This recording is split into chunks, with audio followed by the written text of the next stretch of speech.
Welcome to the most famous chess game ever played, the Immortal Game. It is June 21st, 1851, and we are at Simpson's in the Strand in London during the first international chess tournament in history.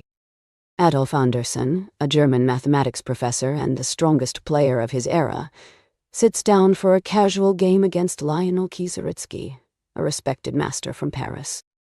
What follows is 23 moves of pure genius. Anderssen will sacrifice both rooks, a bishop, and even his queen to deliver checkmate with just 3 minor pieces. This is the game that defined the Romantic era of chess, and it has been celebrated for over 170 years. Let us begin. Adolf Anderssen opens with king's pawn to f4, the most popular opening move in the 1800s, and a statement of aggressive intent. Kieseritzky mirrors with f5, meeting white head-on in the center. A classical response that leads to open, tactical battles. The king's gambit. Anderssen offers his f-pawn to rip open the center and attack the black king. This was the most feared opening of the Romantic era. Kieseritzky accepts the gambit, grabbing the pawn. Now white has sacrificed material for rapid development and open lines. Exactly what Anderssen wants. Bishop to c4, the bishop's gambit variation. The bishop targets the vulnerable f7 square near the black king, a classic attacking setup. Kieseritzky brings his queen out early to h4 with check. An aggressive move, but moving the queen so soon can be risky if white develops quickly. King to f1. Anderssen gives up the right to castle, stepping out of check. In the king's gambit, white often accepts this, trusting in piece activity over king safety. 5. The Brian counter gambit. Kieseritzky sacrifices a pawn himself to deflect the bishop from its strong diagonal. Old counter punch. Anderssen captures the pawn on b5. The bishop has been lured away from the a2 gate diagonal, but white picks up a pawn in the process. Knight to f6, developing a piece and attacking the e4 pawn. Kieseritzky begins to fight for the center while developing naturally. Knight to f3, chasing the black queen away from h4 while developing a piece. A strong multi-purpose move. The queen retreats to h6, staying active on the king side. She keeps an eye on the f4 pawn and maintains some pressure. d3. A solid move supporting the f4 pawn and opening the diagonal for the dark squared bishop. Bishop. Anderssen builds his position patiently. Knight to f5, heading toward g3, or f4. Kieseritzky tries to keep the initiative, but the knight is somewhat offside on the rim. Knight to h4, an unusual but creative move. Anderssen aims for the f5 square, a powerful outpost in the king's gambit. Queen to g5, attacking the knight on h4 and keeping pressure on the king's side. The queen has been very active in this game. Knight leaps to f5, a superb square. The knight is powerfully centralized, threatening to jump into the attack at any moment. Anderssen is building a storm. Chex, attacking the bishop on b5 and trying to gain time. Kieseritzky needs to develop his pieces, but keeps getting distracted by tactics. g4. Anderssen pushes the g-pawn aggressively, chasing the knight from h5 and opening the g-file for his rook. The king side is tearing open. The knight retreats to f6. Kieseritzky's knight has made 4 moves and ended up back where it started, costing valuable tempo. Rook to gone. The first great sacrifice begins. Anderssen offers the rook on the open g-file, daring black to take the bishop on b5. The rook aims at the g7 pawn, and white's attack is accelerating. Kieseritzky captures the bishop on b5, winning a full piece. But this allows Anderssen to build a devastating attack with the open lines, taking material plays right into Anderssen's hands. h4. The pawn storm continues. Anderssen pushes another kingside pawn, chasing the queen and opening more lines toward the black king. Queen to g6, the only safe square. The queen is being pushed around the board while Anderssen's pieces swarm into attacking positions. a5. Another pawn thrust, pushing the queen further back. Anderssen is relentless. Every move gains time and opens the kingside. Queen retreats to g5 again.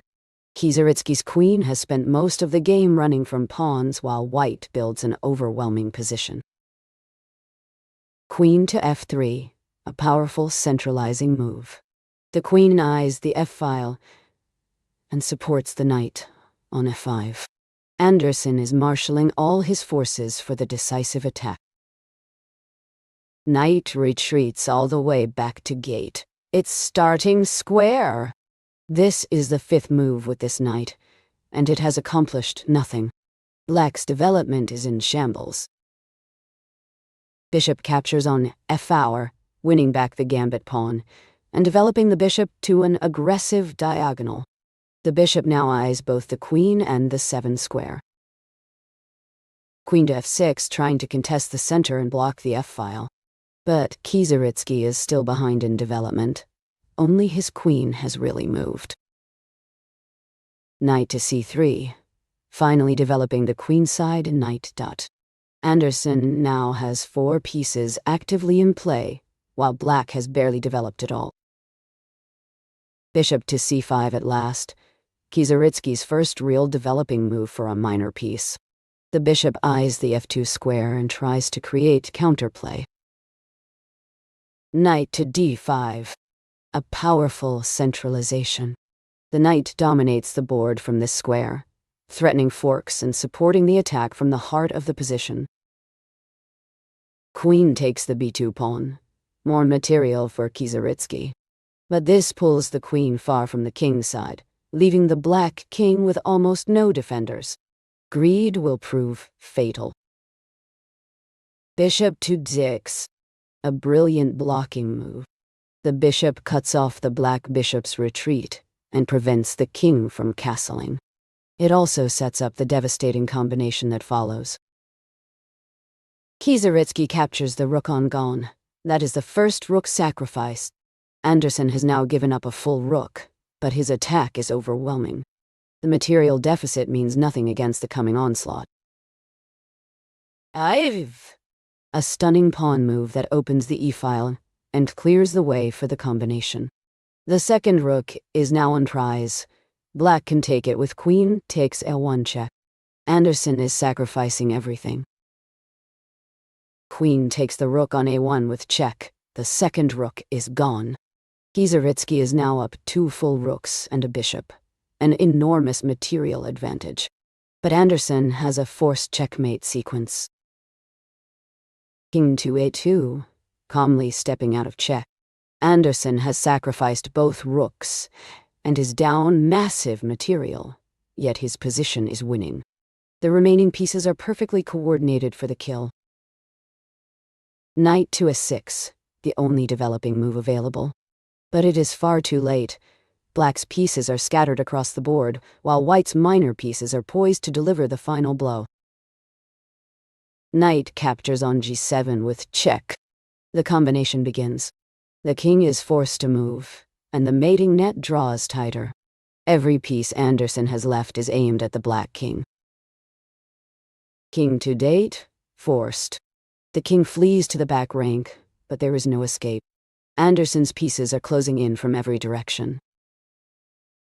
Queen to f6 check, the queen's sacrifice. The most famous move in chess history. Anderssen offers his queen, the most powerful piece on the board, knowing that after the knight captures, checkmate follows immediate. A move of breathtaking beauty. Knight captures the queen. Kieseritzky has no choice. He is now up a queen, 2 rooks, and a bishop. The material count is absurd, but none of it matters. Bishop to a7 checkmate. With just 2 knights and a bishop against a queen, 2 rooks and a bishop, Anderssen delivers the most famous checkmate in chess history. The Immortal Game is complete, a masterpiece that defined the Romantic era of chess and has been celebrated for over 170 years.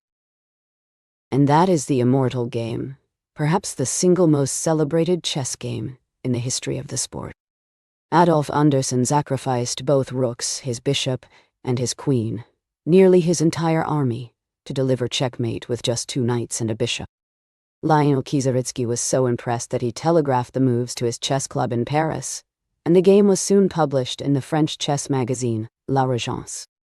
It was later dubbed the Immortal Game by the Austrian chess master Ernst Falkbeer. For over 170 years, this game has inspired players around the world, demonstrating that in chess, imagination and initiative can triumph over raw material. Want to play and study great chess yourself? Visit chess99.com. Free, fast, and fun chess for everyone.